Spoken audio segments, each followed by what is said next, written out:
I'm excited about the opportunity to come speak today because I have a topic that I think is very interesting as a numbers guy. I want to talk about something that I think is going to be a little bit shocking to people who might be a CFO like me, or a controller, or an accountant, not like me, I'm not an accountant. Somebody who has P&L responsibilities. I want to talk to you about that because what I'm going to tell you, I think, is going to be hard to hear. So, before I do that, let's start with the story. My story starts in 2008. So in 2008, I was in the financial service industry working on Wall Street. I was climbing the corporate ladder, enjoying that climb, trying to figure out how to make big money and support a family, wife and 4 boys. This is 2008, and some of you are a little young here. You might not remember 2008, but around September of 2008, the world collapsed. The financial sector collapsed. All right, it all fell apart. And I was right in the middle of that. I was working on derivatives, hedge funds, all those things that everybody was investing in that collapsed. I was right in the middle of that. And it was an eye-opening experience for me. There was a lot that I saw from that. I'm going to show you what my world looked like when that world collapsed. And it looked like this. Every man for himself, survival of the fittest. This was Wall Street. This is the financial service industry. This is what happens when you don't have a culture to hold your company together. And so if you look at that, where were you in 2008 on that roller coaster? I think I was the guy hanging onto the side right there, that far right side. I was hanging on right there, trying to do a pull-up to knock that guy off the top, but not quite making it. It was an interesting time and a very challenging time. If you remember what happened during this, I'm going to remind you how bad this was. Lehman Brothers, one of the oldest financial institutions, went bankrupt. And it was the largest bankruptcy in U.S. history, $600 trillion with a T in assets under management. That's how big it was. And it's still today the largest bankruptcy ever in U.S. history, $600 trillion. Fannie Mae and Freddie Mac started to collapse right behind that. And what happened? The government came in and started to bail them out. Then guess what? Do you guys remember? Everybody thought we were all going to become socialists. I'm trying to refresh your memory of 2008 because it's been 10 years, and 10 years is a long time in today's world. So a lot was happening, but this is what my world looked like. And it was a world that was very scary. I didn't know what to do. And my wife's here, she came to listen to this, and she remembers what happened. And one day, I walked off my job and just said, I'm done. I came home as a single-income family, supporting a wife and 4 kids, and I said, I'm done with this. This does not work. There's something missing here. Besides just the financial collapse, there's something here that's missing. I just felt like I was in a soulless environment. And so that put me on kind of a search to try to figure out what's missing. Well, what am I doing wrong? I went to a great school, one of the top 3 accounting programs in the country. I did my CPA. I worked for KPMG.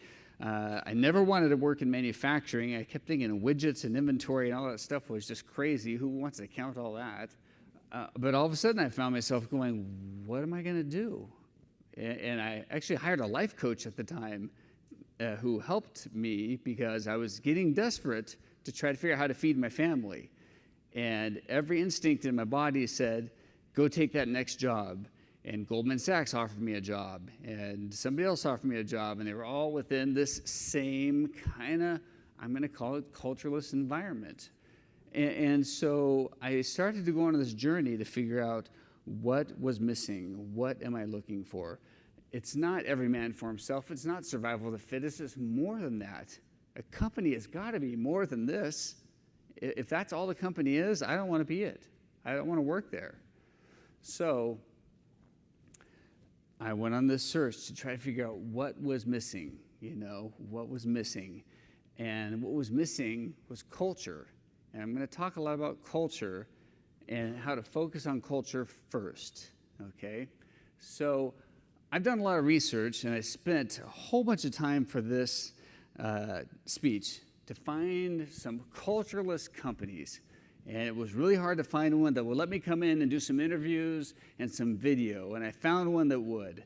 And so I've got about a minute 30 clip here of a company that was really struggling in the 90s. They were, bottom line was bad. They were looking at layoffs. They had consultants coming in. Well, screw it. You know what? Let me just show you what it looked like, okay? I'm Bob Slidell. This is my associate, Bob Porter. Oh, hi, Bob. Bob? Pretty much go ahead and grab a seat and join us for a minute or two.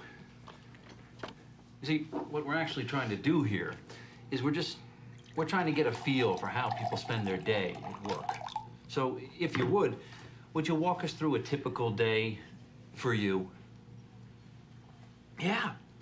I generally come in at least 15 minutes late. I use the side door. That way Lumberg can't see me.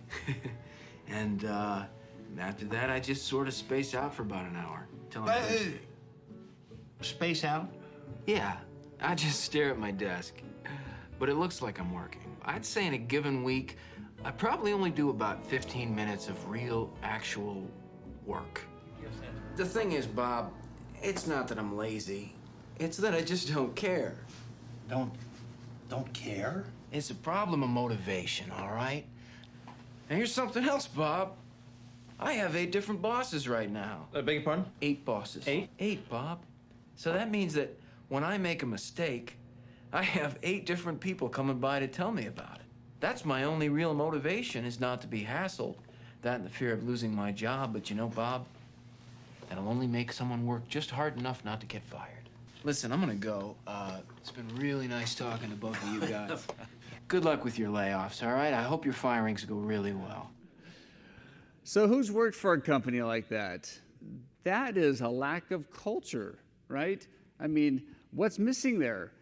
There's no motivation, there's no alignment, there's no purpose, right? You got a bunch of consultants. You know, when we start bringing the consultants in, sorry if you're consultants out there, there's typically a problem that you're trying to get somebody else to solve for you. You know, that was an epiphany for me. And I said, okay, so then what do we need? Okay, as a CPA, a CFO, a numbers guy, I'm going to tell you something that was hard for me to swallow at first. And it's basically that it's not about the numbers.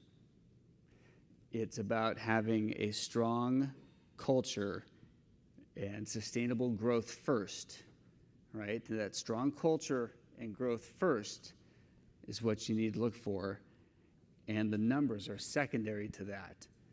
If you focus on the numbers first, you'll eventually fail. I mean, go back to 2008. How many companies failed in 2008? How many companies did you guys work for in 2008 that are still around? What I want you to think about is, what drives a business? Is it the numbers?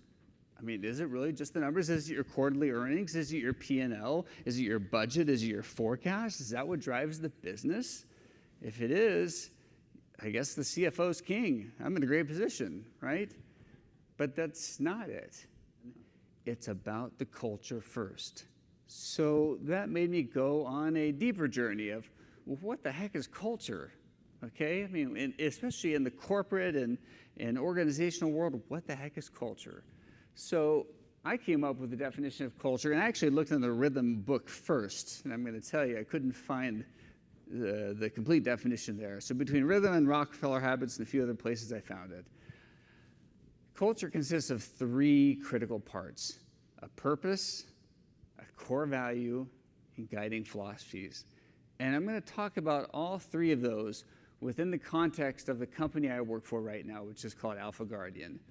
Alpha Guardian is a company consisting of 4 smaller companies: Cannon Safe, GunVault, Stack-On, who we just acquired, who was our largest competitor, and Cannon Security Products. These are all safe and secure storage companies. Alpha Guardian is the largest safe and secure storage company in the country, probably in the world. We build a lot of products to try to help you secure your life. So let's go to purpose. So the first question you have to ask yourself is, why do we exist as an organization? And I want to ask you that. Can you answer that question? All the companies you work for right now, can you answer that question? Why do you exist as an organization? If you can't answer that question, that's the first thing you need to be thinking about. For Alpha Guardian, here's our purpose. Our purpose is to provide peace of mind through our products, people, and actions to secure and protect what is important or valuable to you. That is our purpose. Now, let me ask you a question. Is crime going away anytime soon? Crime going down? Anybody see crime going away? No. Are natural disasters going down? I'm in North Carolina. When I left sunny Las Vegas, it was beautiful, and I'm here and it's raining, and the weather looks crazy here. Is political instability getting more stable? No. So this is our purpose. Provide peace of mind, right? Secure and protect what's important and valuable to you. So for your organization, what is your purpose? Why do you exist? That's the first question you need to ask yourself. The second question is core values, okay? What are the core values that drive your company? What are the fundamental beliefs of the organization? You know, core values really are those, 5, 6, 7 guiding principles that help you decide the shoulds and the shouldn'ts, that help you decide what should I do and what shouldn't I do, right? And you want your employees to rally around that. So ours, and it's funny, ours came up not from the executive team, not from the management team. These came from the guys working on the line and building safes. Now remember, we build safes from metal, we bend it, we weld it, we build the entire safe from scratch, okay? These core values were done about 9 years ago. We did this Mission to Mars exercise, and here's what we came up with. Continual improvement, loyalty, enjoy hard work, actions speak louder than words, respect, love change, yearn to learn. Those are our core values. And every year we come up with a core value coin that every employee gets. I've got one right here. Every employee is required to carry this coin on them at all times. I've got mine on me. And any employee can coin check any other employee, regardless of hierarchy. It doesn't matter if I'm the CEO or the CFO or the janitor. Okay, the next thing you need to have, and the third piece of a culture, is guiding philosophies. Guiding philosophies go beyond core values. Guiding philosophies are the broad beliefs that guide organizational decisions. So we have a handful of them, okay? First one, base your management decisions on a long-term philosophy, even at the expense of short-term financial goals. We have another one that's called PBR, and it says the right process plus the right behavior equals the right results. Simple formula. So if you don't get the results that you're expecting, there's two things to look at, the process or the behavior. And 90% of the time, I will tell you it's the process, not the behavior. And the process drives the behavior, or the lack of process drives the behavior. The third one is solving root problems drives organizational learning. We want our employees, every employee, to be able to autonomously identify and resolve issues. And they're empowered to do that. They don't need my permission to solve it. So let me recap the definition of culture. Why do we exist? Ask yourself that question. Number 2, core values. Do you have core values? And are they alive in your company? Third is the guiding philosophies, the broad beliefs that guide organizational decisions. You need to have those. So if you want your principles, your results, your tools, your systems to all work, they have to come together through the culture of that company. That is the key. I call the P&L, the financials, the scoreboard. That's all it is. It's like a football game, and there's the scoreboard. If you focus on the scoreboard first, you're backwards. So this is the challenge. Focus on culture first, then celebrate those results. Thank you.